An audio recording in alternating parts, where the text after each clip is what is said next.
Regardez derrière moi, vous voyez encore quelques fumerolles, mais ça y est, les pompiers ont atteint leur objectif, c'est-à-dire contenir ce feu dans l'enclos. Alors la pluie, là, est de retour. Depuis ce matin, il pleut sur Saint-Philippe. Alors ça a aidé les pompiers, mais ce n'est pas la pluie qui a éteint l'incendie. C'est l'action coordonnée de ces derniers jours, les actions par le ciel héliportées, par les équipes sur le terrain, avec des lances, avec des broussailleuses, comme on disait hier, pour donc faire des pare-feux. C'est la cohésion de cette intervention qui a fait, colonel, que ça y est, on a fixé, vous êtes souriant, cet incendie dans l'enclos.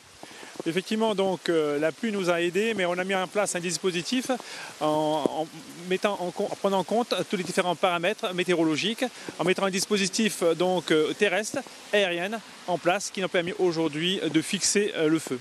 Alors par contre, bon, la pluie ne nous fait pas trop de bien à nous, mais c'est pas grave. Par contre, ça ne veut pas dire qu'il va pleuvoir et que l'incendie est éteint. On a vu ça par le passé, 4-5 jours de pluie et puis le feu qui repart. Donc vous allez rester sur place quand même, mais les équipes vont pouvoir rentrer un peu, se reposer.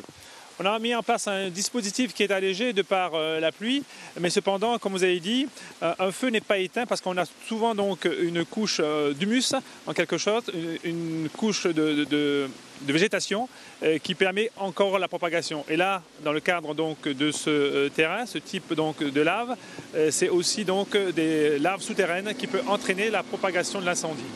Merci colonel. Alors vous voyez les équipes derrière nous, vous voyez les camions qui rejoignent le PC de commandement. Ils vont rentrer chez eux pour certains, d'autres vont devoir rester, peut-être la relève. Mais ici, les choses vont beaucoup mieux. L'incendie est fixé dans l'enclos, donc au grand brûlé.